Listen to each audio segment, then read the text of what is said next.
Hello everyone, आप सभी का हमारे YouTube channel US virtual campus में स्वागत है। बच्चों, आज की इस वीडियो सेशन में हम लोगों का जो डिस्कशन का टॉपिक होगा वो होगा what's are important. What's are important के वॉल्यूम 3 और वॉल्यूम 3 के लेसन 6 के ऊपर आज हम लोग बात करने वाले हैं। ये पिछले अगर वीडियो सेशंस को अगर आप देखेंगे तो वो व्हाट्स आर इंपॉर्टेंट पर ही आधारित है, और ये जो वीडियो सेशन है ये पिछले वीडियो सेशन का वो अगला भाग है। पिछले वीडियो सेशन में हम लोगों ने लेसन 5 पर बात किया था, और आज का हमारा ये जो वीडियो सेशन होगा वो लेसन 6 पर आधारित होगा। लेसन 6 में बहुत इंपॉर्टेंट वर्ड्स इंक्लूड किए गए हैं, जो कि आपके डेली लाइफ से भी जुड़े हुए जो भी आप चीज पढ़ते हैं, मैगजीन्स पे पढ़ते हैं, न्यूज़पेपर में पढ़ते हैं, या इंग्लिश में कुछ भी लिखा हुआ टेक्स्ट पढ़ते हैं, तो ये सारे वर्ड्स आपको बारंबार मिलने वाले हैं। अगर हम एग्जामिनेशन के बारे में बात नहीं भी करें तो हमारे जो डेली लाइफ से जुड़ी हुई जो बातें हैं उन बातों को कहने के लिए और लिखने के लिए ये सारे वर्ड्स की आवश्यकता आपको पड़ेगी।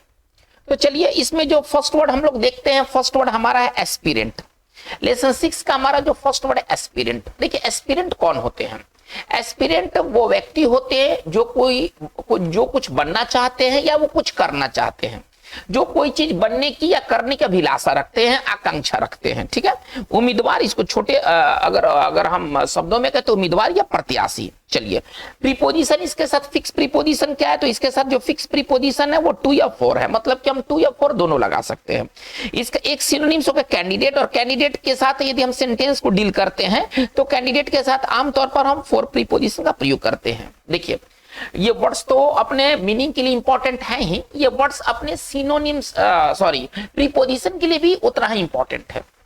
प्रीपोजिशन के दृष्टिकोण से भी ये वर्ड्स जो है ना वो जबरदस्त वर्ड है। चलिए, तो एस्पिरेंट कौन होते हैं? किसी चीज को करने वाला, करने की चाहत रखने वाला या बनने की चाहत रखने वाला। चलिए, अब अगर हमको कहना है, जैसे कि अगर कहना है प्रेसिडेंशियल, अगर हमको कहना है प्रेसिडेंशियल, अगर हमको कहना है प्रेसिडेंशियल एस्पिरेंट, इसका मतलब क्या हुआ?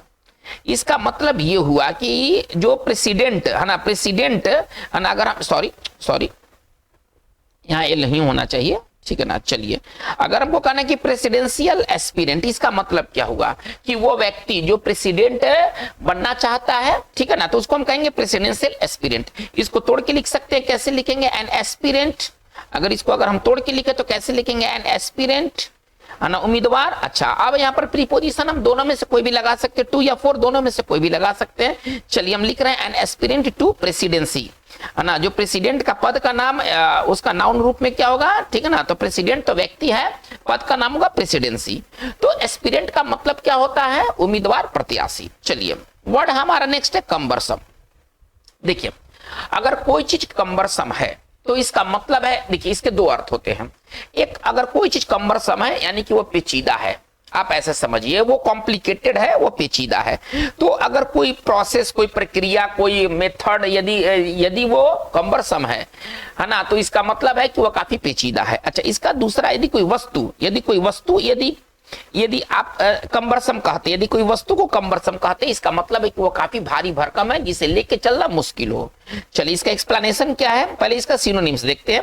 पहले पेचीदा का पहले सिनोनिम्स देखते हैं। कॉम्प्लिकेटेड मतलब पेचीदा, कॉम्प्लेक्स मतलब पेचीदा, और इन्वॉल्व का भी अर्थ होता है पेचीदा। ठीक है ना, एक खास मामलों में इन्वॉल्व का भी अर्थ होता है पेचीदा। चलिए, इसका अपोजिट क्या होगा? एंटो क्या होगा? स्ट्रेट फॉरवर्ड, है ना, एकदम मतलब स्ट्रेट फॉरवर्ड का मतलब क्या हुआ? स्पष्ट और सीधा। ठीक है ना। चलिए, यह मैनेजेबल भी कह सकते हैं, यदि कोई काम यदि मैनेजेबल है यानी कि आप उसे कर सकते हो, पेचीदा नहीं है। चलिए, अब साइनो टू, ये भारी भरकम वाले का क्या सिनोनिम्स होगा? तो अनविल्डी, बल्कि का भी मतलब होता है भारी भरकम, और लार्ज मतलब बड़ा या भारी भरकम। चलिए, इसका एक्सप्लेनेशन क्या होगा? अगर तोड़ के अगर लिखे तो किस प्रकार लिखेंगे? Difficult to carry. यदि कोई चीज यदि कम्बरसम है चीज, तो इसका मतलब है कि वो जो चीज है वो उसे लेके चल पाना कठिन है, कैरी कर पाना कठिन है।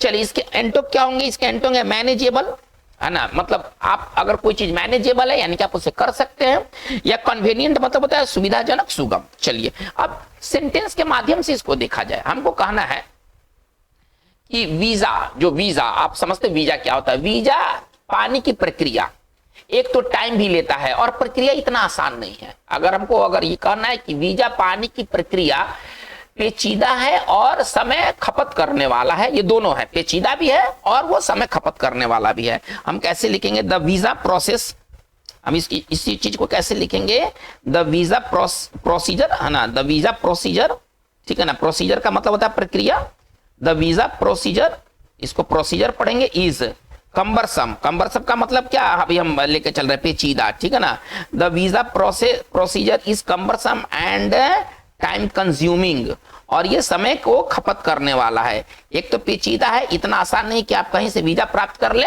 और इसमें टाइम भी लगता है, तो the visa procedure is cumbersome and time consuming. चलिए ये तो कोई चीज के लिए हो गया। अगर कोई वस्तु यदि अगर वो कम्बरसम है, इसका मतलब है कि उसको लेके चल पाना कठिन है, भारी भरकम है, जैसे कि हमको कहना है भारी मशीन कहना है, ठीक है ना, हम कैसे लिखेंगे है ना, कम्बरसम मशीनरी, हम इसको कैसे लिखेंगे, कम्बरसम मशीनरी। अगर हमको कहना है भारी मशीन तो हम लिख सकते हैं कम्बरसम मशीनरी।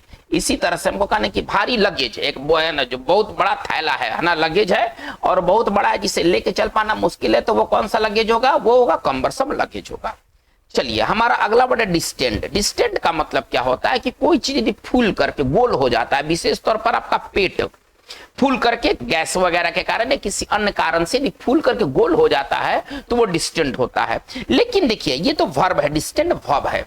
अब इसका जो यूज होता है ना एडजेक्टिव फॉर्म में होता है, ठीक है ना, हमें एडजेक्टिव फॉर्म को लेके चलना है, वर्ब फॉर्म को लेके नहीं चलना है, हमें एडजेक्टिव फॉर्म को लेके चलना है।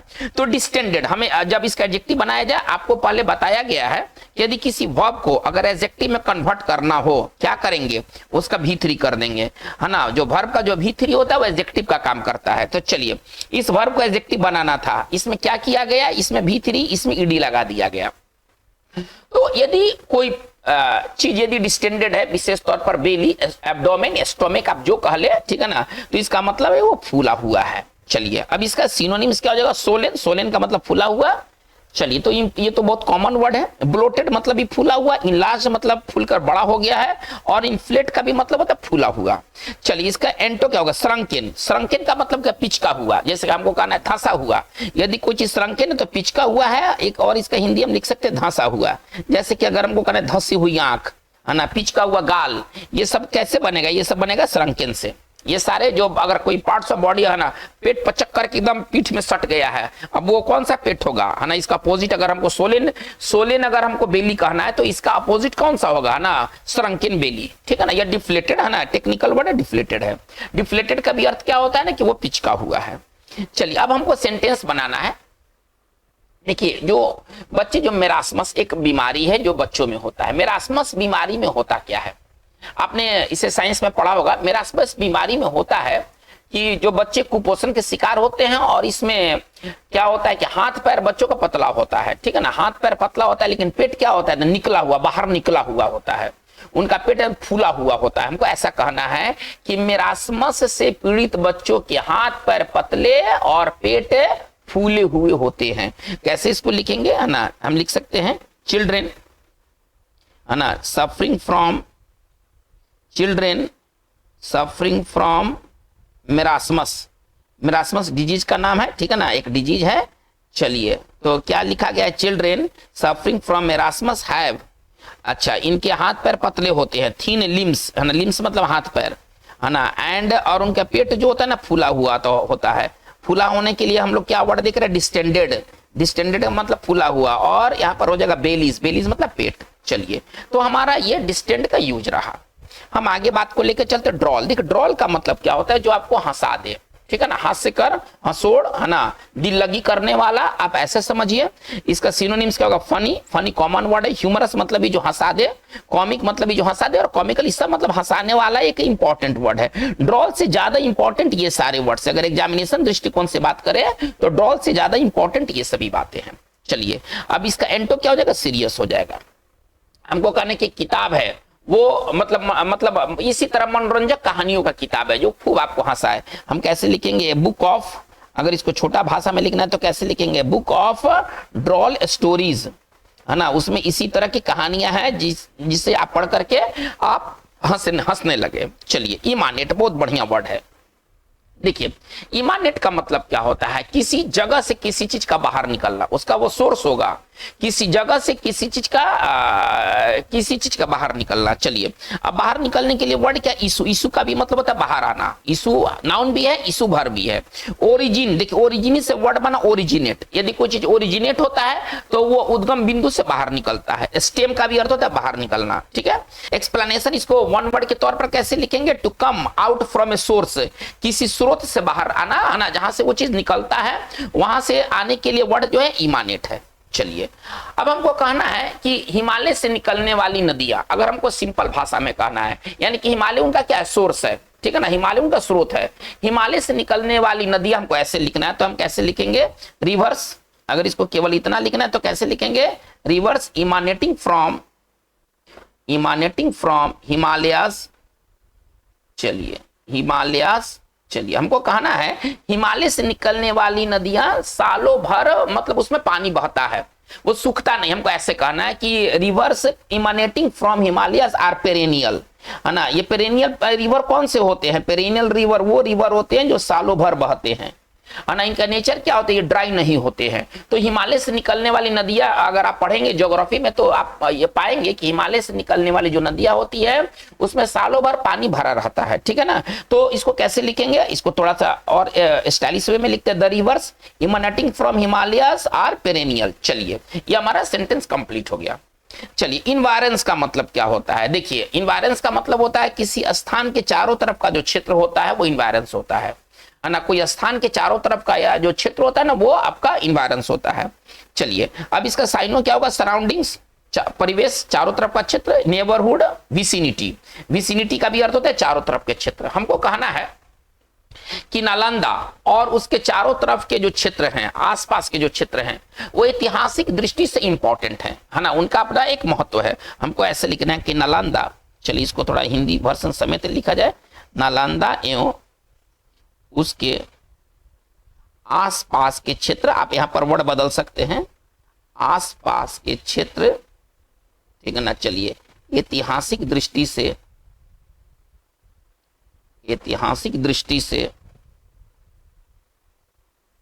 महत्वपूर्ण है, ऐतिहासिक दृष्टि से महत्वपूर्ण, हमको ऐसा लिखना है।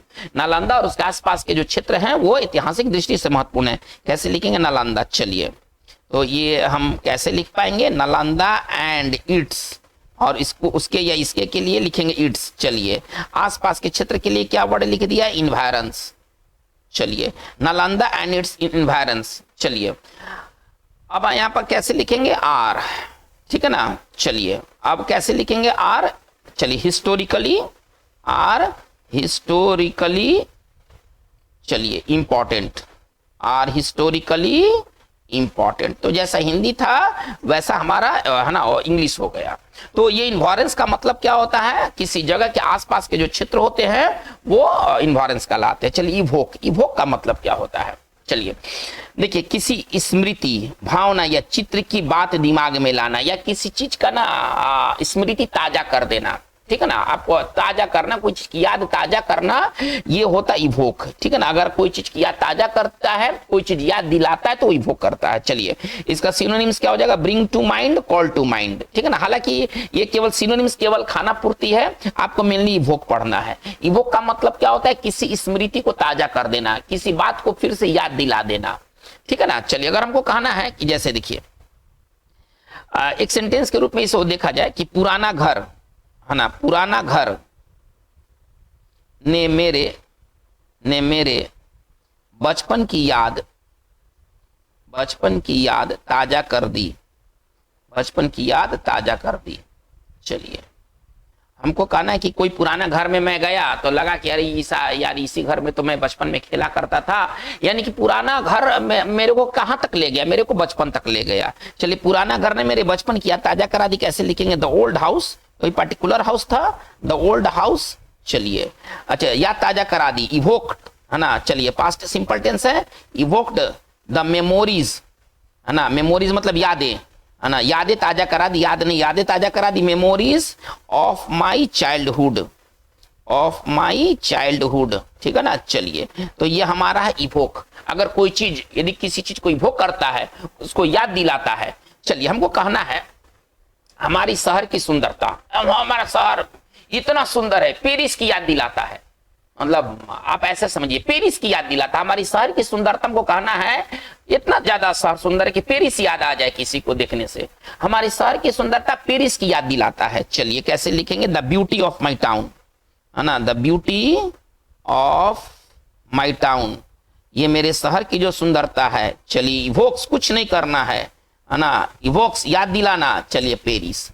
तो ये बातें हैं इवोक के साथ। अगर कोई चीज किसी चीज को इवोक करता है तो उसको यादें ताजा करा देता है, किसी चीज का मेमोरी वापस लाता है, ये इवोक का मतलब हुआ। चलिए इनर्सिया, इनर्सिया का मतलब क्या होता है, आप में कुछ करने के लिए ना तो ऊर्जा है ना तो आपके पास इच्छा है, आप एकदम मतलब जड़ता की स्थिति में आ गए। फिजिक्स वाली इनर्सिया की मैं बात नहीं कर रहा हूं, मैं इंग्लिश वाली इनर्सिया के बारे में बात कर रहा हूं। मैं इंग्लिश वाली इनर्सिया के बारे में बात कर रहा हूं। इनर्सिया का मतलब यहाँ पर जड़त्व वाली बात नहीं, जड़ता का मतलब है। जड़ता का मतलब क्या है कि किसी कार्य को करने के लिए ऊर्जा या इच्छा की कमी को जड़ता कहते हैं। जैसे कि एक अगर मैं कहूं, मैं अगर एक फ्रेज लिखूं ना, ब्यूरोक्रेटिक, अगर हमारे यहाँ क्या है, ब्यूरोक्रेटिक इनर्सिया। चलिए ब्यूरोक्रेटिक इनर्सिया का मतलब क्या है कि नौकरशाही जड़ता है ना, नौकरशाही जड़ता है। कोई भी अधिकारी कुछ भी करने के लिए ना तो उसके पास शिक्षा रह गया है ना तो एनर्जी रह गया है हमारा। और इसके जो भुक्तभोगी है कॉमन लोग है ना, आम लोग जो है इस ब्यूरोक्रेटिक इनर्सिया के भुक्तभोगी हैं। हमारा जो प्रशासनिक जो जड़ता आ गया है, मतलब कि सरकार के जो अधिकारी हैं वो कुछ करना नहीं चाहते हैं। चलिए तो ये ब्यूरोक्रेटिक इनर्सिया आपको बार बार देखने को मिलेंगे। चलिए इसका सिनोनिम्स क्या होगा, इनएक्टिविटी मतलब कोई तरह की एक्टिविटी नहीं, इनएक्शन मतलब कोई तरह का एक्शन नहीं। एक्सप्लेनेशन कैसे लिखेंगे, लैक ऑफ एनर्जी और डिजायर, ना तो एनर्जी है ना तो डिजायर है, इसी को कहते हैं इनर्सिया। चलिए अगला वर्ड हमारा है इंटरमीडिएट, बहुत खूबसूरत वर्ड है। इंटरमीडिएट जो है ना एक तरह जबरदस्त वर्ड है। इंटरमीडिएट का मतलब क्या होता है, यदि कोई चीज अगर इंटरमीडिएट होता है तो वो रुक रुक कर होता है, अभी हुआ फिर रुकेगा फिर होगा, ठीक है ना। तो जो रुक रुक कर हो, अनियमित रूप से हो, वो इंटरमीडिएट होता है। इसका सिनोनिम्स क्या होगा, स्पोरेडिक, फिटफुल, है ना, ऑन एंड ऑफ, ये इडियम है, ऑन एंड ऑफ ये इडियम है, मतलब कि रुक रुक कर, नियमित रूप से नहीं। इन फिट्स एंड स्टार्ट्स, इसका मतलब क्या हुआ, जो नियमित रूप से नहीं होते हैं वो फिट्स एंड स्टार्ट्स होते हैं, कभी होते हैं कभी नहीं होते हैं। चलिए एक्सप्लेनेशन किस तरह से दिया हूं, स्टार्टिंग शुरू हुआ, स्टॉपिंग रुक गया, एंड स्टार्टिंग अगेन फिर शुरू हो गया। तो रुका शुरू हुआ, रुका शुरू हुआ, इस तरह से जो चीज घटित होते हैं वो इंटरमीडिएट होते हैं। चलिए इसका दूसरा एक्सप्लेनेशन क्या है, ऑकरिंग एट इंटरवल, जो अंतराल पर रुक रुक कर हो उसे हम इंटरमीडिएट कहते हैं। जैसे हमारे यहाँ बिजली सप्लाई कैसे होता है, पावर सप्लाई कैसे होता है, पहले बिजली आया कुछ देर रहा फिर बिजली कट गया। तो इस तरह से बिजली का आना जाना, और कौन सा बिजली का आना जाना है, इंटरमीडिएट पावर कट्स, हमको यही कहना है। रुक रुक कर बिजली चले जाना, है ना, रुक रुक कर बिजली का चला जाना, बिजली का चला जाना हमारे क्षेत्र की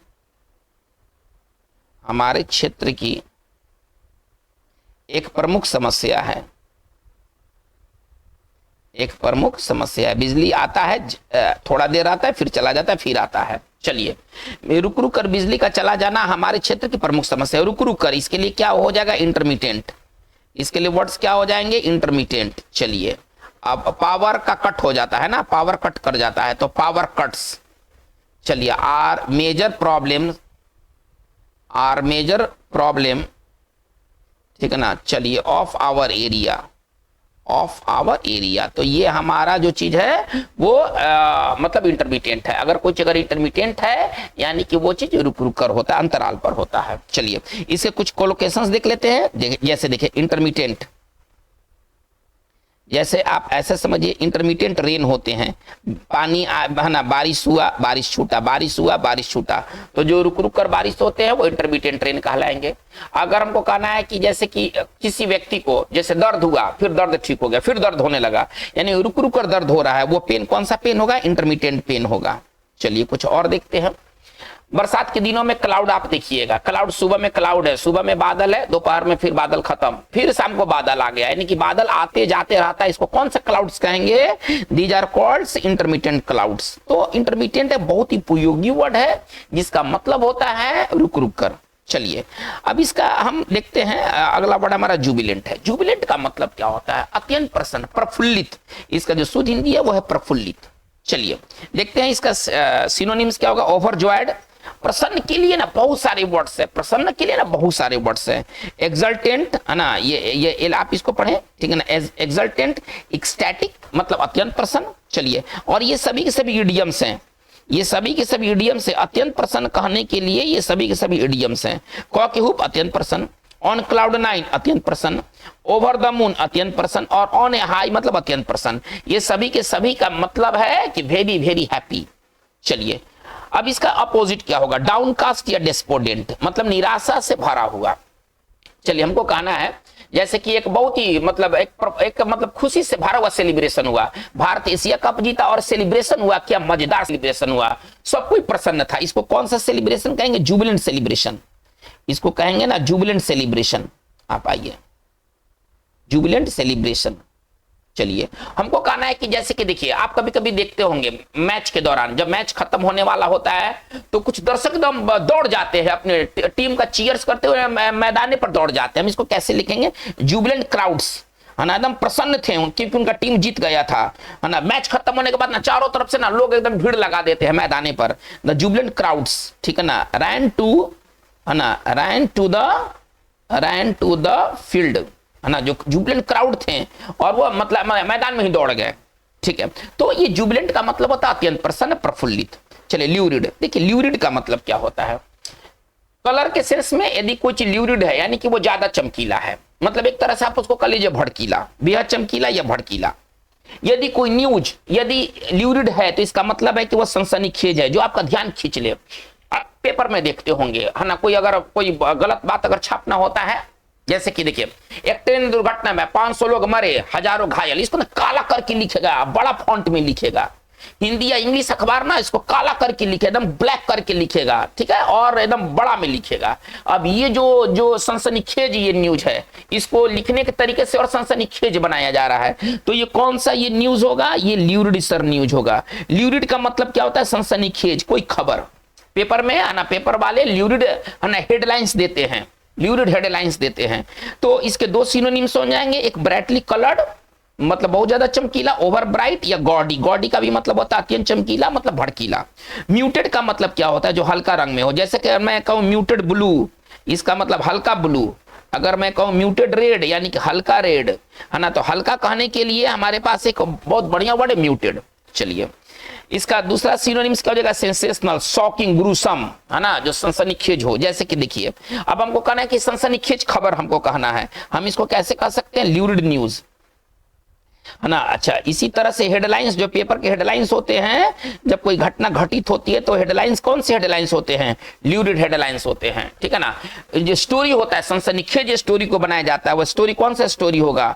वो होगा आपका ल्यूरिड स्टोरी होगा।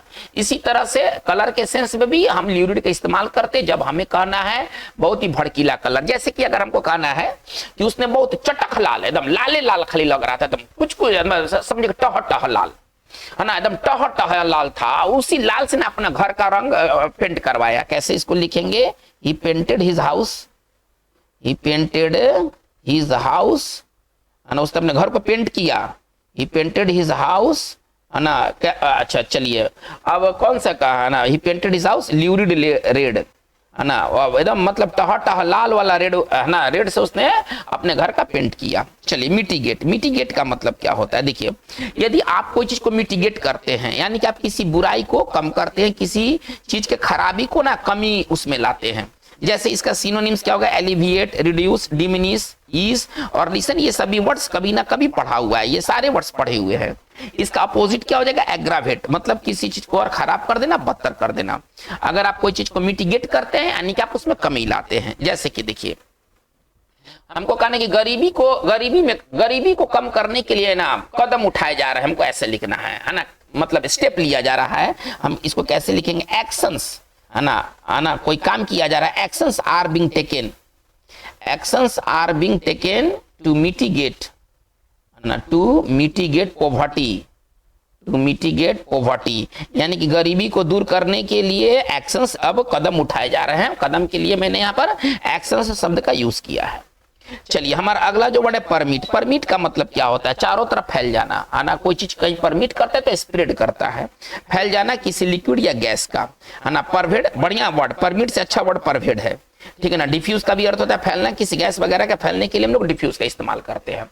जैसे कि अगर हमको कहना है कि सेंट का महक पूरे कमरे में फैल गया, हमको ऐसे कहना है, कैसे लिखेंगे? The smell of scent, the smell of scent, sorry, the smell of Saint.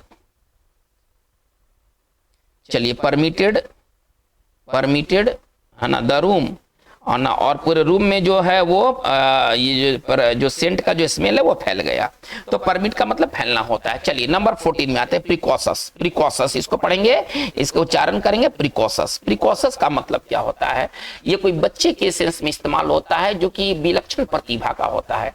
ये कम उम्र में ही अत्यंत प्रतिभावान होते हैं। ये बच्चे जो होते हैं ना, ये प्रिकॉशस चाइल्ड वैसे चाइल्ड होंगे जो कम उम्र में ही अत्यंत प्रतिभावान होंगे। चलिए विलक्षण प्रतिभा का विशेष तौर पर कोई बच्चा। चलिए इसका सिनोनिम्स क्या होगा? Advanced, forward. इसका एंटो क्या होगा? बैकवर्ड, मतलब पिछड़ा, है ना, जो दिमाग से पिछड़ा हो, स्लो, जो धीमा हो। चलिए अगर हम लिख सकते हैं, एक वाक्य देखा जाए कि वो एक विलक्षण प्रतिभा का बच्चा था जो स्कूल जाने से पहले ही वो चीजों को पढ़ सकता था। हमको ऐसे लिखना, अभी स्कूल में एडमिशन हुआ नहीं कि वो चीजों को पढ़ने में सक्षम हो गया। इसको कैसे लिखेंगे? है ना, he was a precocious, he was a precocious child, ठीक है ना। हु कुड रीड, जो पढ़ सकता था, हु कुड रीड, जो पढ़ सकता था, है ना, बिफोर, है ना, he went to a school, before he went to a school, यानी कि स्कूल जाने से पहले ही वो चीजों को पढ़ सकता था। वो इतना विलक्षण प्रतिभा का वो बच्चा था। चलिए तो ये प्रिकॉशस है, ये चाइल्ड के लिए ही विशेष तौर पर इस्तेमाल होता है। चलिए हम लोग बात को आगे देखते हैं। प्रोफिशिएंट। प्रोफिशिएंट का मतलब क्या होता है? अगर आप किसी मामले में प्रोफिशिएंट हैं, यानी कि आप उसमें निपुण हैं, आप उसमें प्रवीण हैं, क्योंकि आपने ट्रेनिंग लिया है ना, क्योंकि आपने ट्रेनिंग लिया है, आपने उस पर प्रैक्टिस किया है, ठीक है ना। आपने उस पर ट्रेनिंग लिया है, आप उस पर प्रैक्टिस की है और इस तरह से अपनी निपुणता को प्राप्त किया है। चलिए इसका सिनोनिम्स क्या होगा? स्किल्ड, स्किलफुल, एक्सपर्ट, ठीक है ना। लेकिन देखिए प्रोफिशिएंट का इस्तेमाल हम वहीं पर करेंगे जहां पर बात ट्रेनिंग और प्रैक्टिस का हो, ठीक है। चलिए हमें एक हमको कहना है कि वो अपने काम में ना निपुण है, हमको सीधा सा बात करना है कि वो अपने काम में निपुण है। कैसे लिखेंगे? He is proficient, he is proficient. चलिए अब यहाँ पर देखिए प्रीपोजिशन ये क्या ले रहा है? ये एट और इन दोनों ले रहा है, ठीक है ना। एट और इन दोनों ले रहा है, हमको जो इच्छा वो इस्तेमाल करेंगे। चलिए मैंने एट लगा दिया। ही इज प्रोफिशिएंट एट, है ना, हिज जॉब, वो अपने काम में क्या है? वो अपने काम में माहिर है, वो अपने काम में निपुण है। चलिए प्रोवर्बियल हमारा 16वां वर्ड है प्रोवर्बियल। प्रोवर्बियल का मतलब क्या होता है? विख्यात, है ना, जिसके बारे में लोग बात करें, वो इतना नोन चीज है ना, वो इतना विख्यात है कि लोग उसके बारे में आपस में चर्चा भी करते हैं। जैसे कि देखिए अगर आप बिहार में आते हैं तो ये बिहारियों की जो मेजबानी होती है, ये तो समझिए कि ये शुभ विख्यात है, मतलब कि लोग इसके बारे में ना दूर दूर के भी लोग बात करते हैं कि बिहार में भाई, बिहार मेजबानी के लिए प्रसिद्ध है, कुछ है या नहीं है।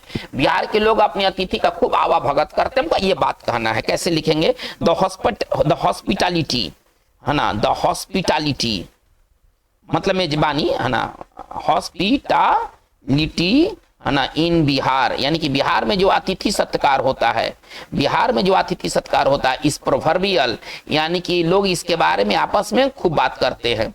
यदि कोई अगर चीज प्रोवर्बियल है, यानी कि उसके बारे में लोग आपस में बात करते हैं, तो हमारा जो हमारे राज्य का जो हॉस्पिटैलिटी है या बिहारियों का जो हॉस्पिटैलिटी है वो प्रोवर्बियल है, इज प्रोवर्बियल।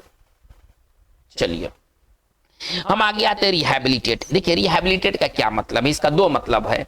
पुनर्वास करना, मतलब कि फिर से अपने घर लौटना, अपने क्षेत्र की ओर लौटना, इसी को पुनर्वास कहते हैं। और नशा छुड़ाना, ठीक है ना, और नशा छुड़ाने के लिए भी रिहैबिलिटेट का इस्तेमाल होता है। आप अक्सर महानगरों में देखेंगे, है ना, लिखा रहता है नशा मुक्ति केंद्र, आपको इस तरह से लिखा हुआ मिलेगा, नशा मुक्ति केंद्र। तो उसमें क्या उसका इंग्लिश लिखा रहता है? चलिए लिखा रहता है ड्रग रिहैबिलिटेशन, नाउन का यहाँ जरूरत है, यहाँ पर नाउन का जरूरत है, रिहैबिलिटेशन सेंटर। क्या लिखा रहता है? नशा मुक्ति केंद्र का अंग्रेजी है ना, ड्रग रिहैबिलिटेशन सेंटर।